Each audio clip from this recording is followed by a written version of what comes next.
अस्सलाम वालेकुम एवरीवन, कैसे हैं आप सब लोग। उम्मीद करती हूँ खैरियत से होंगे और अब मेरी भी तबीयत ठीक है। सबसे पहले आपको रमज़ान का पहला जुम्मा बहुत बहुत मुबारक। यहाँ पे मैंने काम शुरू कर दिया अपनी अफ्तारी का।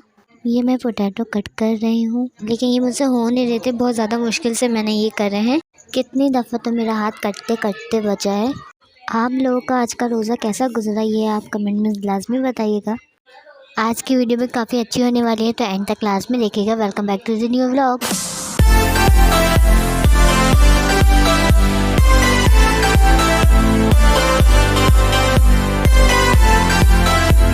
आलू कट करने के बाद अब बारी आ गई है ये प्याज की, और ये प्याज अभी मैं छील रही हूँ।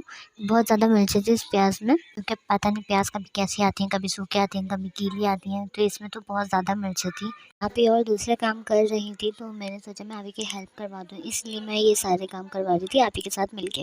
तो अब बारी आ गई है इसको भी कट करने की। और ये प्याज तो आलू तो मैंने बहुत अच्छे से कर लिए थे, लेकिन ये प्याज बिल्कुल भी नहीं हो रही थी मुझसे। और ये प्याज इतनी मुश्किल से कटी है ना, अल्लाह मैं बता नहीं सकती आप लोगों को कि मैंने ये कितनी मुश्किलों से ये काटी है। वैसे तो मैं किचन का काम कम करती हूँ, लेकिन आज मैंने ये फर्स्ट टाइम ये करा था। यहाँ पे आप ही बेसन घोल रही हैं अपना। काटते हुए तो आंसू रुकते ही नहीं है, धड़ाधड़ गिरते हैं। प्याज का आधे से ज़्यादा सत्यानाश करने के बाद मैंने बोला छोड़ो, इससे नहीं करते, छुरी से ही कर लेते हैं। 2 प्याज तो मैंने कर ली थी, और लेकिन ये आखिरी वाली जो थी ये नहीं हो रही थी, तो मैंने इसको छुरी से ही कट करा था। मैं कद्दूकस करने वाले से करी थी तो उससे इतनी मिर्च नहीं लग रही थी, लेकिन जब मैंने छुरी से करी तो अल्लाह मेरे को तो बहुत मिर्च लगी। लेकिन खैर आप ही दूसरे काम कर रही थी, तो मुझे तो ये करना ही था ना, तो मैंने ये कर ली। फिर भी जुम्मे की नमाज़ पढ़ने के बाद मैंने कुरान पढ़ा था, और कुरान पढ़ने के बाद मैं किचन में आ गई थी, जो कि मैं आप ही ये काम कर रही हूँ आप ही के साथ मिलके। बड़ी मेहनत और मुशक्क़त के बाद मेरी ख़त्म हो गई है वो प्याज, और मैं आ गई हूँ अब आलू को छीलने के लिए। मुझे नहीं पता था कि आलू छीले हुए पहले से ही, ये छील के उबले हुए थे, लेकिन इसका जो कवर था ना वो मुझे लग रहा था कि वो नहीं छिला हुआ, तो मैंने लेकिन फिर छीलने बैठ के आप ही ने बोला मत छीलो, ये पहले से ही छिले हुए। मैंने बोला अच्छा ये छिले हुए, तो मैंने बोला अच्छा चलो ठीक है। रोज़े की वजह से मेरी अकल पे पत्थर पड़े हुए थे, इसलिए मुझे समझ नहीं आया और मैं छीलने गई। मैंने बोला नहीं आप ही जो जो मुझे लगेगा वो तो मैं करूँगी। फिर जल्दी जल्दी से आलू करने के बाद अब बारी आ गई है इसको बनाने की। यहाँ पर मैंने गोल गोल पटाटे बनाना शुरू कर दिए हैं, और इसका ये जो बैटर है ना ये भी मैंने खुद ही तैयार करा है। यहाँ पर ये बनके रेडी हो चुके हैं। अब बारी आ गई चीनी घोलने की, तो चीनी घोलने के साथ साथ मुझे हो रही थी खांसी। एक ये जो चीनी है ना ये तो बहुत ही देर में घुलती है यार, बंदा इसको घोलते ही रहे घोलते ही रहे, गोल गोल के बंदा आधा हो जाए, लेकिन ये चीनी कभी नहीं घुलती। 15-20 मिनट तो ये चीनी हमारे ले लेती है। आप लोग बोल रहे मैं कितनी काली लग रही हूँ यार। मैं काली तो हो गई हूँ, क्यों? क्योंकि इसलिए क्योंकि मुझे हो रहा था बुखार, मेरी तबीयत सही नहीं थी, इस वजह से। अपनी सोच में गुमसुम हो के मैं ये शरबत घोलने में लगी पड़ी। सॉरी शरबत नहीं, चीनी। मैं क्या सोची थी कि ना अभी टाइम इतना कम रह गया है, और ना फिर नमाज़ भी पढ़नी है मुझे भी, और मैं सोच रही कि ये जल्दी से ख़त्म हो जाए तो मैंने जाके मैं नमाज़ पढ़ लूँ, क्योंकि अज़ानें हो चुकी हैं। तो चीनी घुल गई थी नमाज़ पढ़ने के बाद। मैं आ गई हूँ वापसी किचन में, और अब मैं इसमें पानी ऐड कर रही हूँ, और ये ठंडा पानी है जो मैं इसमें ऐड कर रही हूँ, क्योंकि मैंने बर्फ़ नहीं डाली थी, तबीयत सही नहीं थी किसी की भी, घर में सब ऐसे बीमार से चल रहे हैं। तो यहाँ पर मैंने ये पानी डाल लिया, अपना पूरा बॉटल खाली कर लिए मैंने। पानी ऐड करने के बाद अब मैं डालूँगी इसमें रूह अफ़ज़ा ऐड करूँगी मैं इसमें अब, जितना मुझे ज़रूरत होगा।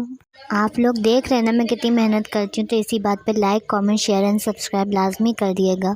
जिन्होंने मुझे सब्सक्राइब करा है उनका दिल से शुक्रिया, थैंक यू सो मच। यहाँ पे मुझे जितनी ज़रूरत है मैं रूह अफ़ज़ा ऐड कर रही हूँ। मैंने बहुत ज़्यादा रूह अफ़ज़ा डाल दिया था, की वजह से मेरा शरबत बहुत ज़्यादा मीठा हो गया था, क्योंकि घर में सबका रोज़ा था, तो कोई चख भी नहीं सकता था कि कैसा बना कैसा नहीं बना। तो चीनी मीठी थी, उसके बाद मैंने रूह अफ़ज़ा डाल के उसको और मीठा शहद बना दिया। तो ये दोनों चीज़ें डालने के बाद मैं इसको मिक्स कर रही हूँ यहाँ पे।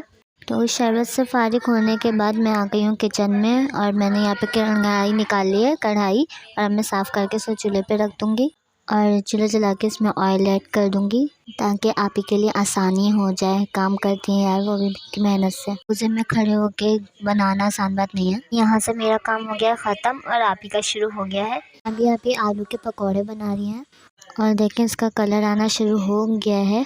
जब अफ्तारी का टाइम करीब होने लगता है ना, तो हमारे घर की गैस इतनी कम हो जाती है, इतनी कम हो जाती है, वरना हमारी गैस जाती नहीं है। अल्लाह का बहुत बहुत शुक्र है। और जगहों पे बहुत गैस जाती है, लेकिन हमारे घर नहीं जाती, लेकिन स्लो बहुत हो जाती है। और दूसरी बात कि हवा की वजह से हमारा चूल्हा ही नहीं जल सकता।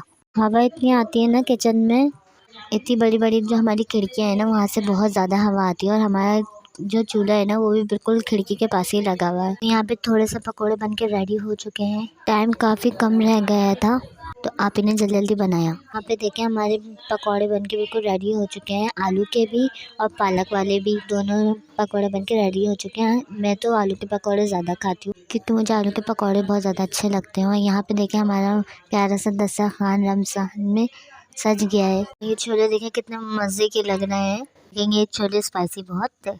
यहाँ पे हम इंजॉय करेंगे नेशनल चिली गार्लिक के साथ। तो उम्मीद करती हूँ आप लोगों को मेरा ब्लॉग पसंद आया होगा। अगर पसंद आए तो like, comment, share and subscribe करना मत भूलिएगा। मिलते हैं एक नए ब्लॉग में, जब तक के लिए अल्लाह हाफ़िज़।